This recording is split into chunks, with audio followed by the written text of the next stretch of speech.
Bom dia, vamos iniciar o nosso período de culto.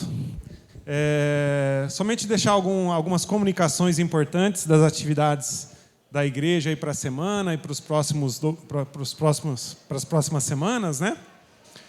O primeiro aviso é que nós continuamos com a nossa campanha para a compra das nossas mesas e cadeiras. Então, você pode estar contribuindo através desse QR Code, fazendo a sua oferta, ou através também dos envelopes de dízimos e ofertas que ficam ali ao fundo. Você pode estar contribuindo para que a gente possa estar adquirindo aí as nossas mesas e cadeiras para melhorar aqui o nosso conforto e também para a gente poder estar usando os nossos eventos, né, que a gente faz. Sempre a gente tem que estar alugando, às vezes, mesas e cadeiras para os nossos eventos, jantar de casais, por exemplo. Então, a gente tendo essas mesas e cadeiras vai ser uma bênção para a nossa igreja. Nós temos já mais aqui o nosso gráfico, com o quanto que nós temos arrecadado. Temos R$ 7.679 arrecadado, mas ainda temos ainda um desafio de R$ 9.720 para concluir ainda essa campanha, né? Então você pode estar contribuindo dentro das suas possibilidades aí com seus dízimos e suas ofertas, tá? Temos também a nossa escola bíblica de férias, que todo ano nós fazemos aqui. Sempre é uma bênção receber as crianças aqui do bairro, as crianças aqui da igreja. Geralmente vem bastante crianças mesmo, e esse ano nós estamos com uma expectativa bem grande também para esse evento. Será no dia 26 de julho, no período da tarde, das 13 às 18 horas. Então, será um tempo muito edificante para as crianças. E nós precisamos de voluntários para que esse dia possa ocorrer, né, e seja uma bênção na vida dessas crianças. Você pode estar falando com a Emily, pode mandar um WhatsApp para ela ali, tem o número dela. Há várias formas de você estar ajudando nesse dia. Pode ser ajudando a servir o lanche, ajudando a cuidar do portão para que as crianças não saiam. São infinitas maneiras que você pode estar ajudando nesse dia, né? Então, você pode estar passando seu nome para a Emily ou também para a Natália. Temos cantina hoje à noite, em prol também da EBF. Será lanche de calabresa, né? Isso, lanche de calabresa. Então, hoje, após o culto da noite, é a R$ 12 o lanche mais o refri. E temos nosso encontro de casais também, com uma noite da pizza aí no dia 16 de agosto, às 19h30. O valor é R$ 70 o casal, tá? E você pode estar falando com o Clésio e André. A cena aí. Isso. Teremos uma psicóloga aqui no dia, isso?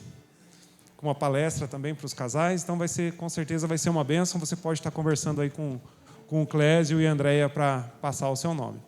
Ok? São essas as nossas comunicações. Vamos orar mais uma vez nesse momento. Vou pedir para você abaixar a sua cabeça. Estamos aqui concentrados na presença do Senhor, gratos ao Senhor por mais esse dia de vida, pela escola bíblica dominical que já tivemos. E agora nós queremos prestar esse momento de culto também ao Senhor, em gratidão a Ele por tudo que Ele tem sido e tem feito nas nossas vidas. Vamos orar. Senhor Deus e Pai, nós te louvamos, te agradecemos por mais esse dia de vida, ó Deus. Obrigado por esse momento de culto que nós começamos agora, ó Deus. Que o Senhor receba o nosso louvor, receba a nossa adoração, que o Senhor fale aos nossos corações através da Tua palavra. Obrigado por cada irmão que aqui chegou, ó Deus, e que tenhamos aqui esse tempo primoroso, esse tempo gostoso na Tua presença nesse momento. É assim que oramos, no nome do nosso Salvador Jesus. Amém. Amém. Bom dia, irmãos. Vamos nos colocar de pé para iniciarmos esse momento de adoração ao Senhor. Amém?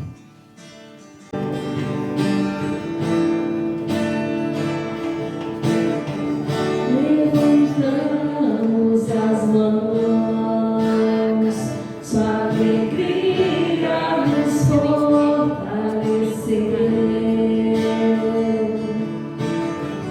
Nos prostramos e o adoramos com maravilhoso Ele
obrigada, Deus, porque o Senhor tem cuidado de nós a cada dia, Senhor. Nós louvamos e agradecemos, Senhor, pelo Teu cuidado, pelo Teu amor a cada dia, Pai. Esteja com cada um de nós, Pai. Os nossos irmãos que não estão aqui hoje, estão aproveitando as férias, Senhor. Esteja com a vida de cada um, Pai. Os irmãos também que precisam de um cuidado maior com a saúde, Pai. Vem estar abençoando, Jesus. Vem estar tocando naquelas vidas, Pai. Que nós sabemos o quanto é importante, Pai. Estamos aqui te louvando e te agradecendo a cada dia, Deus. Amém.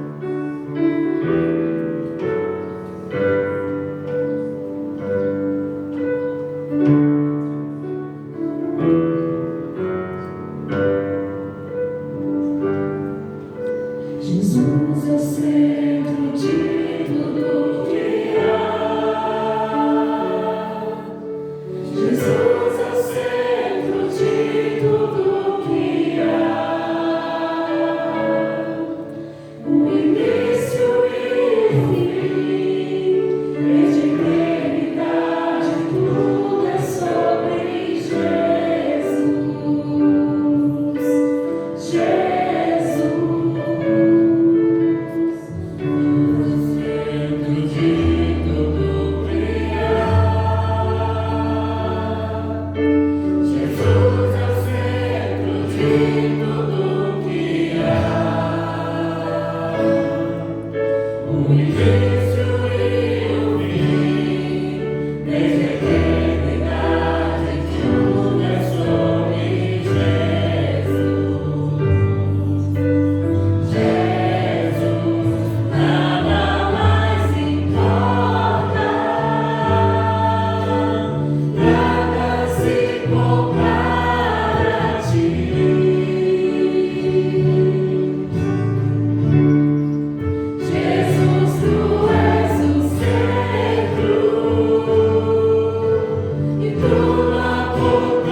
Jesus é sempre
Obrigada, Senhor.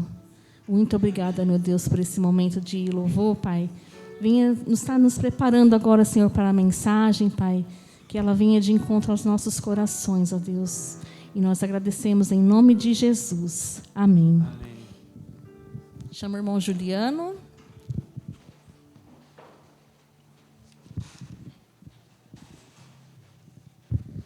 Graças e paz, igreja. Vamos abrir as nossas Bíblias no livro de Tito, carta de Paulo a Tito, capítulo 1.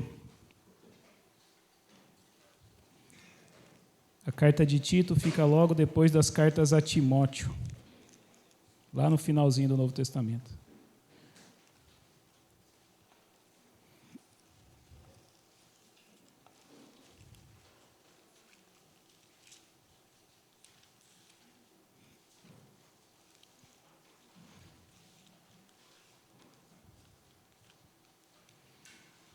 Carta de Paulo a Tito, vamos ler o capítulo 1, a partir do versículo 5. Que em nosso coração Cristo seja sempre o centro e todo o nosso ser mostre quem Ele é. Jesus é o centro da sua igreja. Então que Ele seja exposto, proclamado aqui nesse momento de pregação, que faz parte do nosso momento de adoração. Nós adoramos ao Senhor, concordando com a proclamação da sua palavra, quando ela é fielmente proclamada. Tito capítulo 1, a partir do versículo 5, diz assim: Foi por esta causa que deixei você em Creta, para que pusesse em ordem as coisas restantes, bem como em cada cidade constituísse presbíteros, conforme prescrevi a você. Alguém que seja irrepreensível, marido de uma só mulher, que tenha filhos crentes, que não são acusados de devassidão, nem são insubordinados. Porque é indispensável que o bispo, por ser encarregado das coisas de Deus, seja irrepreensível, não arrogante, alguém que não se irrita facilmente, não apegado ao vinho, não violento nem ganancioso.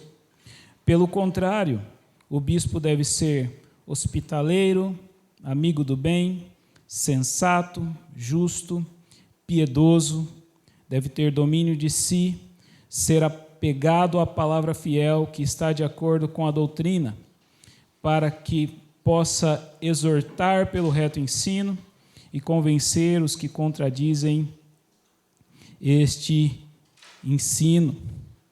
Vamos orar mais uma vez? Sim, Senhor, Tu és o nosso Deus e o nosso Pai, e nós queremos continuar proclamando a centralidade do Teu nome em tudo que fazemos aqui como igreja, e agora também na proclamação do Evangelho por meio deste texto que nós acabamos de ler. Ajuda-nos, Senhor, na meditação da Tua palavra, que ela vá de encontro aos nossos corações e que o Espírito Santo fale mais e fale melhor. Obrigado pela vida da Maria, do Carlão, todos os músicos que aqui nos auxiliaram neste momento de adoração com música.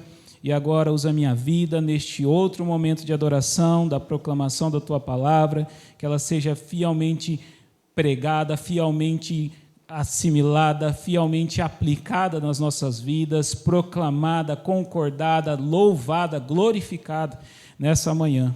Nós oramos em nome de Jesus. Amém. Há algumas semanas chegou para mim um vídeo, isso deve ter chegado para vocês também, de um pastor falando sobre a congregação que ele pastoreia, e ele dizendo que a igreja era dele, e ele é que mandava naquele, e solta um xingamento, né? Isso é só uma das coisas que ele diz assim, neste vídeo. E eu não quero aqui comentar sobre esse pastor, até porque é só um vídeo de internet, mas eu queria aproveitar isso para meditar com vocês em quem deve ser a pessoa que carrega esse título de pastor. Quem deve ser alguém que leva o nome de pastor? E, basicamente, deve ser um crente. O mínimo que se espera de um pastor é que seja um crente verdadeiro, que é o mesmo que se espera de qualquer um dentro da igreja de Cristo que carrega o nome de cristão. A gente reconhece qualidades distintivas em quem tem o dom do pastoreio, mas um pastor ele não é menos do que um crente maduro, do que um crente verdadeiro, um crente maduro na fé.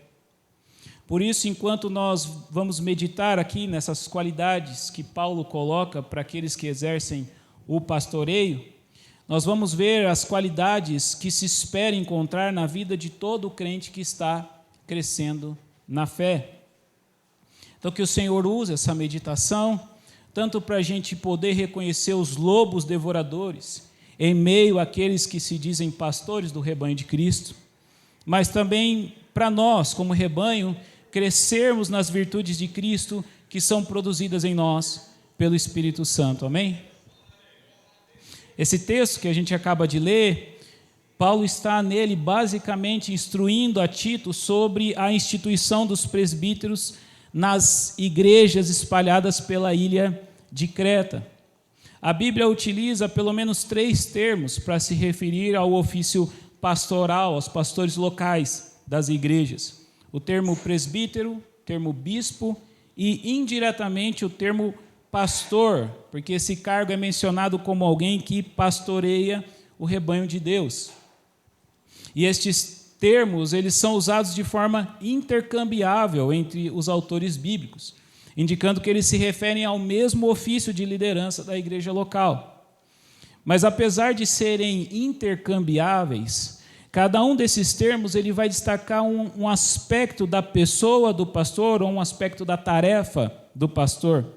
Esse termo pastor, que é o mais popular nos nossos meios, ele mostra que o líder, o pastor da igreja, ele tem essa função de guiar o rebanho de Deus em segurança, no caminho do evangelho, nutrindo com a palavra de Deus, a fim de apresentar esse rebanho ao supremo pastor e dono do rebanho, que é Cristo Jesus.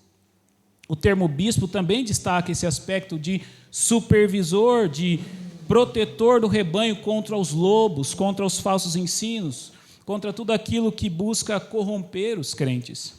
E o termo presbítero, ele é um termo tomado da tradição judaica, que possuía um time de anciãos na liderança da comunidade, das sinagogas. E apesar do título, esses homens não precisavam ser necessariamente idosos, né? Mas homens notáveis entre os judeus. Esse termo tem a ver com o tipo de pessoa que se espera que o pastor seja, porque é um termo comparativo. O termo presbítero significa o mais velho. Não tem a ver com a idade em si. Por exemplo, quando a Miriam nascer, daqui a pouquinho, a Malu vai ser a filha mais velha. Ela vai ser a presbítera, lá na nossa casa. Então, se espera daquele que tem a função de guiar o rebanho de Deus, que seja alguém maduro na fé. O texto paralelo deste, em 1 Timóteo, capítulo 3, ele vai dizer, Paulo vai dar essa recomendação para Timóteo, de que o pastor não pode ser uma pessoa nova na fé, para que não se encha de orgulho e não caia na condenação do diabo. Mas essa maturidade, aqui nesse texto de Tito que nós lemos, ela já está subentendida pelo próprio termo, presbítero, o mais velho. E mesmo que não seja uma ordem aqui, não parece ser uma ordem aqui, a gente vai perceber que Tito vai escolher pessoas mais velhas em idade também. basicamente pais de famílias, fiéis às suas esposas, com filhos já criados, crentes, não acusados de insubordinação, não acusados de devassidão. Mas antes de entrar especificamente nessas qualidades, Paulo destaca a necessidade desses ofícios na igreja local. Paulo fala aqui basicamente da necessidade de pastores nas igrejas, no versículo 5. Então ele vai dar uma lista de qualificações que esses homens devem ter, dos versículos 6 até a primeira parte do versículo 9. E, por fim, da tarefa que esses homens executam na igreja, a segunda parte do versículo 9. Então, Paulo começa destacando a necessidade da igreja de homens assim, versículo 5. Foi por essa causa que deixei você em Creta, para que pusesse em ordem as coisas restantes, bem como em cada cidade constituísse presbíteros, conforme prescrevia você. Veja, já tinha igrejas na ilha de Creta, nas cidades da ilha de Creta. Do contrário, não seria possível instituir os presbíteros ali. E Paulo, com seus cooperadores, já tinha começado um trabalho missionário naquela região e deixou Tito ali para dar continuidade àquele trabalho. Então já tinha algo acontecendo ali, já tinha igreja, já tinha grupos convertidos organizados. E já tinha também cristãos maduros ali. Porque se não fosse assim, Tito não ia encontrar esses homens com essas qualificações para que pudesse constituí-los como presbíteros das igrejas. Mas ainda assim, Paulo está dizendo aqui que há coisas restantes para se fazer ali na ilha de Creta, né?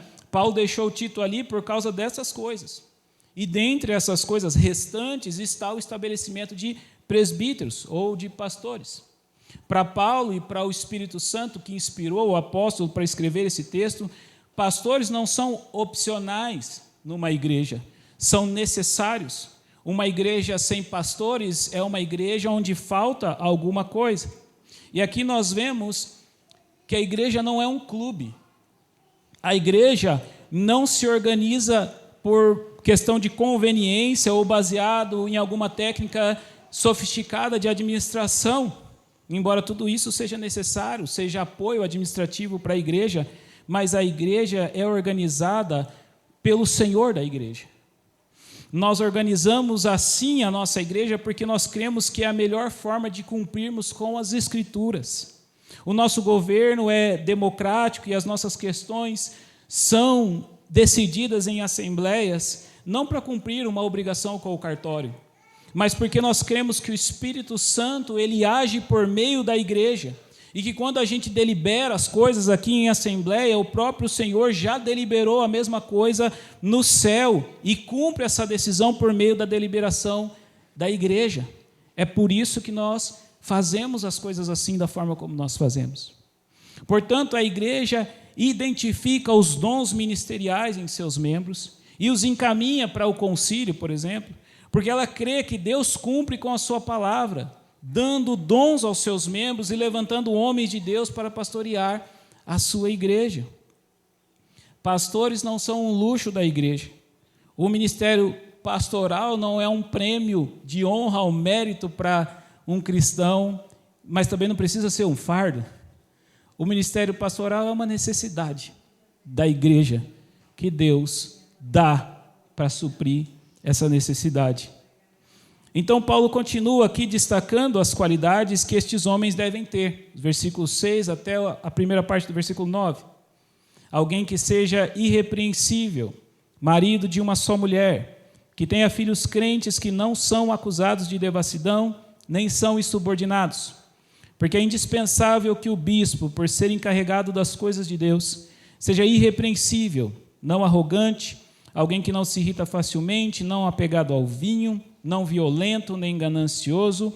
Pelo contrário, o bispo deve ser hospitaleiro, amigo do bem, sensato, justo, piedoso, deve ter domínio de si, ser apegado à palavra fiel que está de acordo com a doutrina. O que Paulo está descrevendo aqui nessa lista de qualidades não é um supercrente, é um crente comum. É simplesmente alguém cuja devoção a Deus toca tudo o que ele é e tudo o que ele faz. E toca principalmente aqueles que estão mais próximos a ele, a sua família.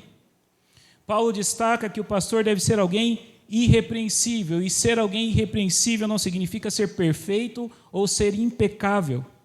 Não é este nível de exigência que Paulo está colocando aqui. Ser irrepreensível significa ter uma vida virtuosa, uma vida que indica maturidade cristã.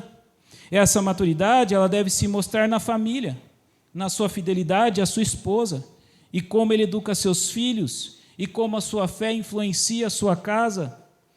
E essa maturidade deve se manifestar também no caráter. Quem é esse homem no dia a dia? Ele mostra uma preocupação verdadeira com os outros, ou é um egoísta que está sempre pensando em si mesmo, querendo tudo para si? Ele mostra autocontrole, domínio sobre si, ou ele está sempre excedendo limites na bebida, na ira, no controle emocional? Tiago nos mostra que a fé verdadeira, ela vai produzir boas obras, em Tiago 2,17. Essas qualidades aqui da família e do caráter apresentadas por Paulo, elas são evidências de uma fé crescente na vida destes homens. Evidências da maturidade espiritual necessária para essa função.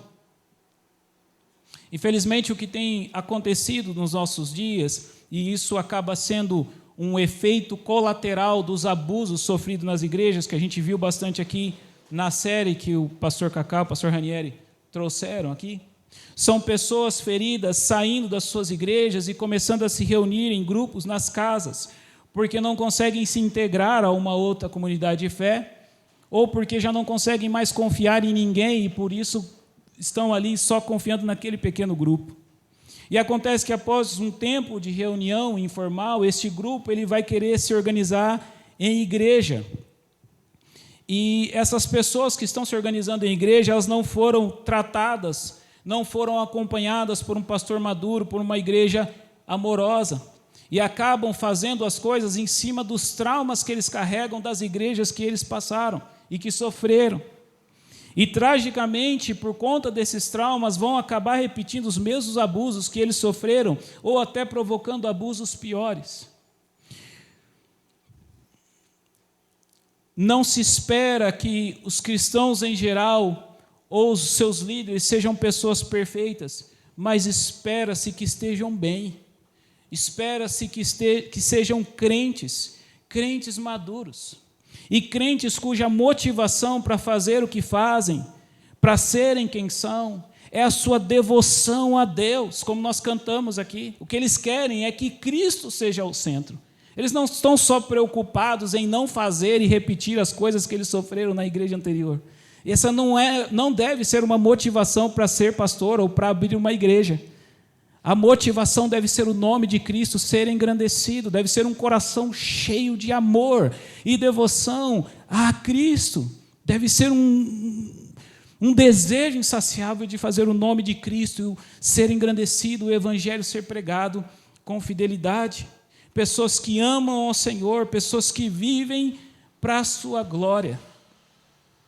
E é importante destacar que Tito deveria encontrar essas pessoas dentre os crentes de Creta.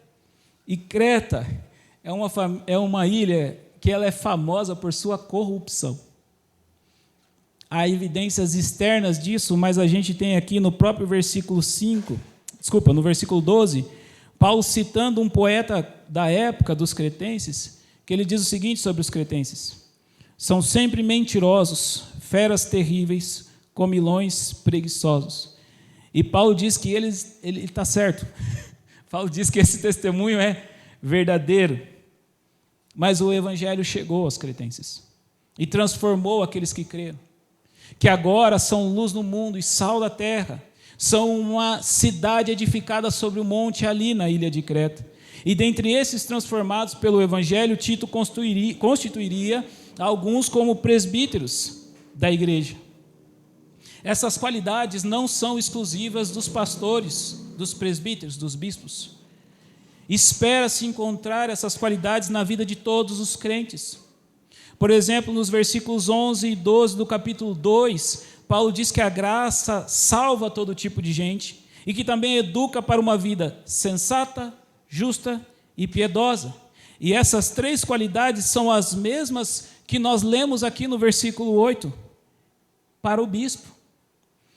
Em todo o capítulo 2, muitas das qualidades destacadas aqui, elas são recomendadas aos demais crentes. Espera-se encontrar crentes para exercer não só o ofício pastoral, mas todo e qualquer dom aqui da igreja. O mínimo que se espera do ministro do Senhor é que seja crente.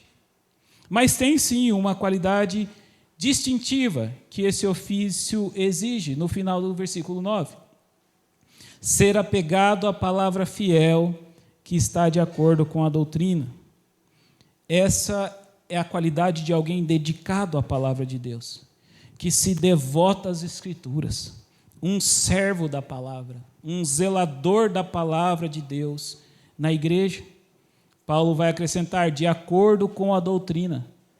A palavra é fiel quando ela está de acordo com a doutrina de Paulo, o ensino apostólico que está registrado para nós no Novo Testamento. Qualquer palavra que vai além do ensino bíblico, ela não pode receber esse título de palavra fiel. E é essa palavra fiel que capacita o pastor para a sua tarefa, também no final do versículo 9, para que possa exortar pelo reto ensino e convencer os que contradizem esse ensino. Essa é a razão porque os pastores precisam possuir essas qualidades, principalmente a qualidade de ser apegado à palavra fiel, a capacitação para a sua tarefa.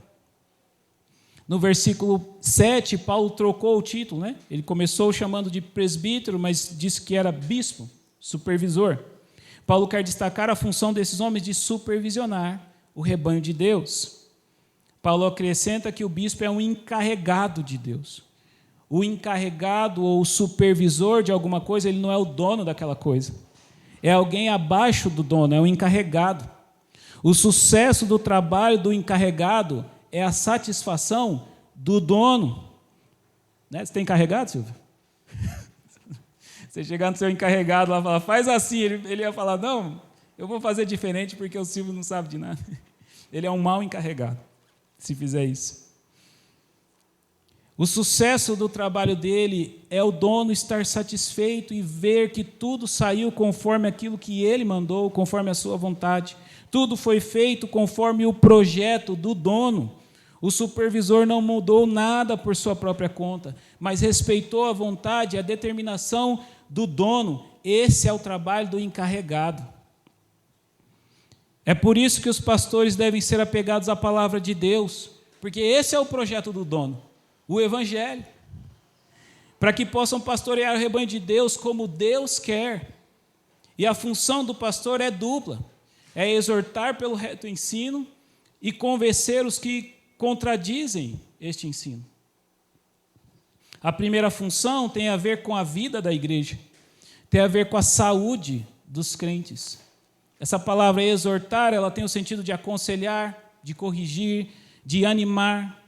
A tarefa do pastor não se resume a vir aqui e pregar a palavra do púlpito, mas aplicar a palavra de Deus à vida dos crentes, nas diversas oportunidades, seja no púlpito, seja tomando um café, seja no trabalho, seja onde for, onde ele puder, ele tem o apego ao Evangelho e aonde ele ver uma situação, ele tenta aplicar o Evangelho e dar instrução evangélica aos membros da igreja.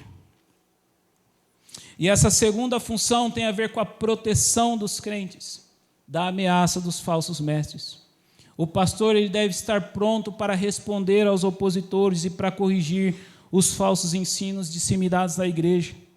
E para ambas essas funções, o pastor depende da palavra de Deus. Depende, irmãos. Depende. O nosso ministério é dependente da palavra de Deus, como o diabético é dependente da insulina. Sem a palavra, somos nada, fazemos nada. Ele precisa se dedicar constantemente à palavra de Deus. Nós precisamos, meus irmãos, voltar sempre à essência do que nós somos e do que nós fazemos e por que nós fazemos.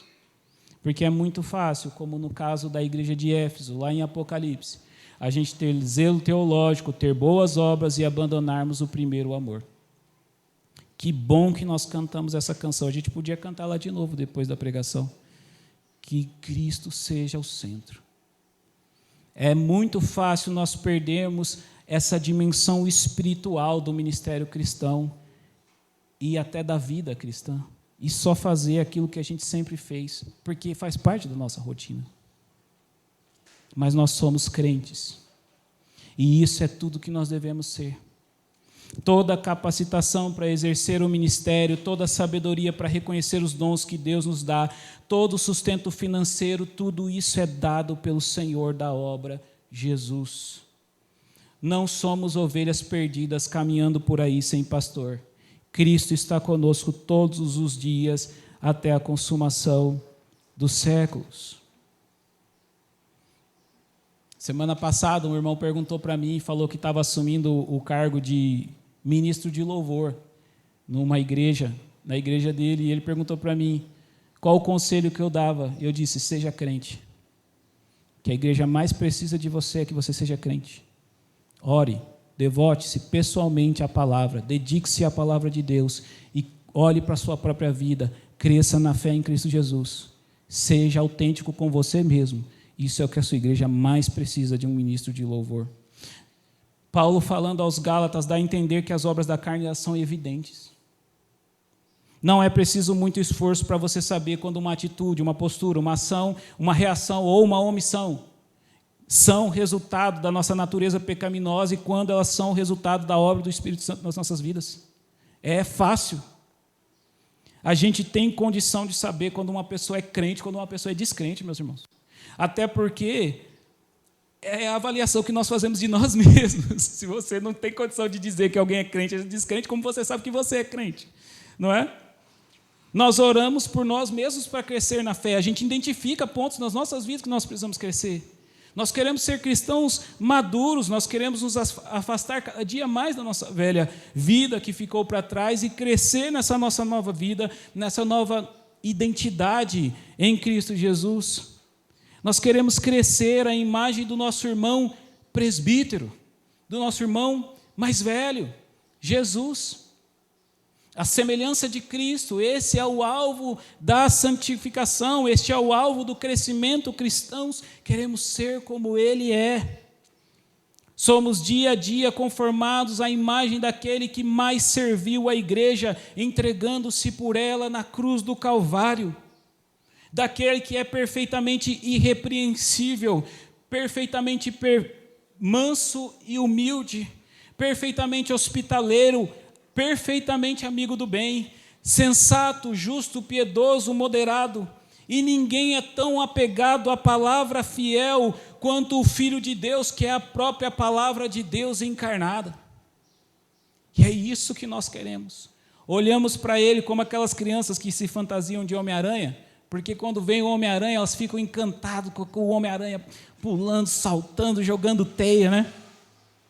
Eu lembro de um caso que na minha época, é que é agora, né? Minha época é agora.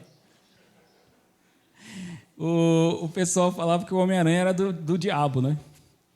E eu tinha um priminho que ele assistiu o Homem-Aranha, dois, né? O Alex e o André, eles assistiam o Homem-Aranha escondido. Porque se a avó pegasse, os mais velhos pegassem, falavam que isso aí é do diabo, não pode assistir. E aí um dia eles assistindo ali escondido e tal, e o Homem-Aranha atacando teia para tudo que é lado.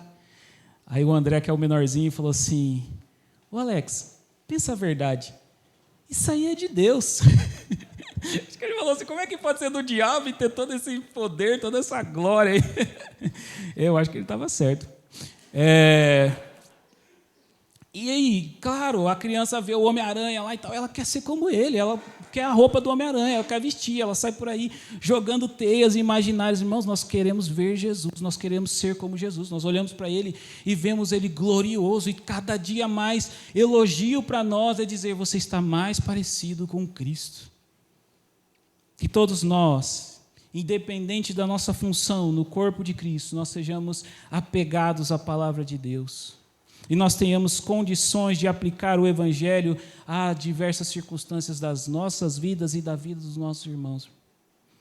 Quando alguém chega para você com alguma questão, a sua primeira tarefa é ouvir e a segunda tarefa é aplicar o Evangelho àquela situação. É usar aquela situação ou por uma oportunidade de lembrar o seu irmão do Evangelho ou uma oportunidade de pregar o Evangelho para um descrente. Dar o Evangelho para ele, naquela situação. E nós exercemos função na igreja, que a gente exerça o nosso ministério na dependência do Senhor e que sejamos crentes, meus irmãos. É o mínimo que se espera de nós. É isso que a igreja precisa de nós. Que sejamos verdadeiramente devotos ao Senhor. Que nós creiamos verdadeiramente na sua palavra. Sempre que eu termino um esboço de pregação, essa é uma pergunta que sempre me vem à mente. Você acredita mesmo nisso que você vai pregar? Você vive mesmo isso? Você está falando porque você está na escala da pregação? Por causa da teologia que você estudou? Ou você de fato acredita nisso que você está pregando? Porque hoje em dia isso já se tornou um diferencial. Um pregador que acredita naquilo que prega, que é crente de fato e acredita na palavra de Deus, irmãos. Uau! A gente pode pregar essa mensagem e não vivê-la. Isso pode e acontece. A nossa força está justamente na nossa fraqueza e no reconhecimento de nossa dependência do Senhor. Essa mesma semana, um amigo, a Malu, fez lá uma malcriação e derrubou lá uma peça de vidro. Aí o amigo tentando remediar, a situação, ele falou assim: nossa, como você é forte e tal. Eu falei: não, ela está errado, Malu, não pode fazer. Ele falou: não, eu quero que ela se sinta forte. Eu falei: mas eu não quero que ela se sinta forte. Eu não quero que ela se sinta forte. Eu quero que minha filha se sinta fraca. Eu quero que ela aprenda a depender do Senhor. Eu quero que ela veja o Deus como forte. É isso que a gente canta com ela, Você pode ser pequenininho, mas o nosso Deus é bem grandão. E é isso que a gente quer. Que ela saiba que grande é o Senhor. Porque toda boa dádiva, todo dom perfeito vem do Pai das luzes.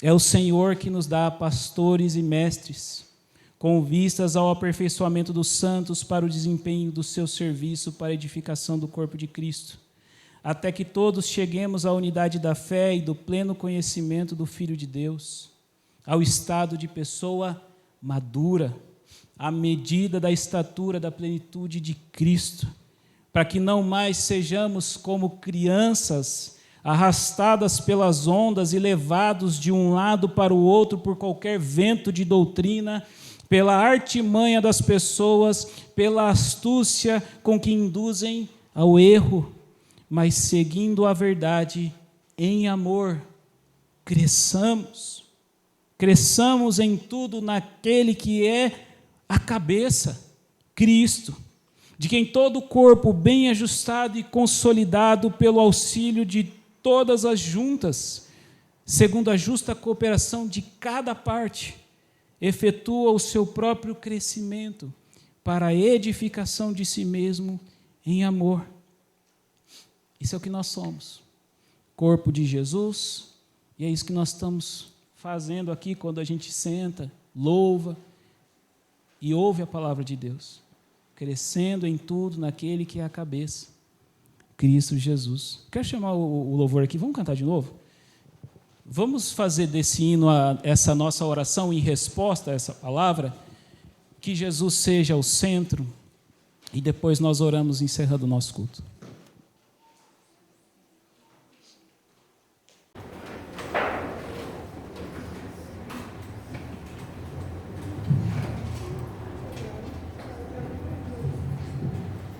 Vamos nos colocar de pé novamente.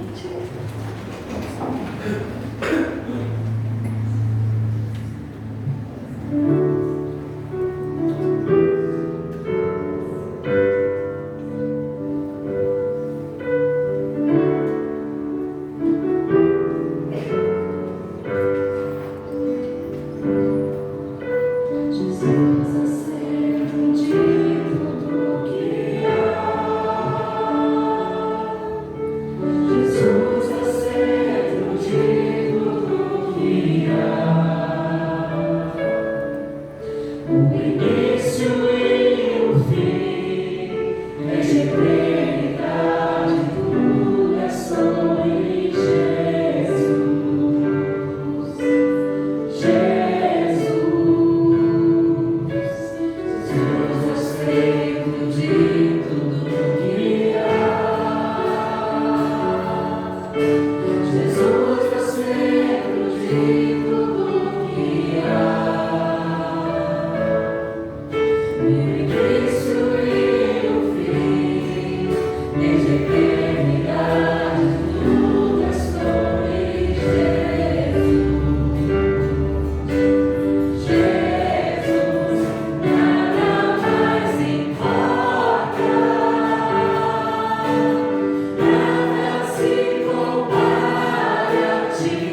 que essa seja a nossa oração diária.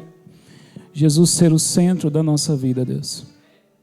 Tua palavra diz, Moisés disse isso: após mim vem um profeta maior do que eu, sigam a ele. E é isso que nós, como pastores, dizemos, Senhor: há alguém muito maior do que eu, siga a ele. Ele é o Cristo, de quem não sou digno de desatar a correia das sandálias. É Ele que merece toda a glória. Ele é o supremo pastor da igreja. Se uma igreja ama Jesus, se uma igreja ouve a voz do pastor, de forma alguma seguirão ao estranho, porque as ovelhas de Cristo conhecem a Cristo e Cristo as conhece e elas o seguem. Para o pastor, o porteiro abre a porta do aprisco, ele pode legitimamente conduzir as ovelhas, e nós, como pregadores, como pastores, ó Deus, só podemos conduzir o teu rebanho legitimamente se formos pessoas apegadas à palavra, fiel segundo a doutrina, se formos servos da palavra antes de sermos servos da igreja. Servimos ao Senhor, não somos administradores, não somos animadores de palco, nós somos servos da palavra de Deus. Dedicamos-nos ao Evangelho, cansamos-nos diante do texto sagrado, para poder vir aqui e pregar a palavra que salva, o Evangelho que edifica, para que um dia a sua igreja seja apresentada a Ti mesmo, como noiva limpa, sem ruga, sem mancha, ataviada para o Seu noivo, Senhor. Salva-nos de nós mesmos, dos nossos pecados, faz de nós crentes, Senhor. Seja aquele que pastoreia, aquele que discipula as crianças no ministério infantil, aquele que serve como diácono, assistindo as famílias carentes, as necessidades, seja aquele que limpa a igreja, Senhor. Que sejamos crentes, ó Deus, senão o nosso trabalho é vão. Não adianta nada, Senhor, faz de nós pessoas justas, moderadas, sensatas, pessoas não dadas a vício, Senhor Deus, pessoas não amantes de lucro, desonestos, pessoas que creem na providência de Deus e que creem que este mundo é temporário, que temos alegria eterna e prosperidade no céu, Senhor. Que o Evangelho seja, Senhor Deus, a nossa paixão, para nós pregarmos o Evangelho, vivermos o Evangelho, levarmos o Evangelho aos descrentes. Enquanto isso, o Senhor vai salvando pessoas pelo seu próprio poder, vai edificando a sua igreja pelo seu próprio poder, Senhor Deus, usando a todos, cada parte na edificação do corpo, que cada parte que está aqui hoje ouvindo a sua palavra, saiba que Ele é uma dessas partes e que a edificação do corpo também depende dEle, independente da função que ele ou ela faz aqui nessa igreja.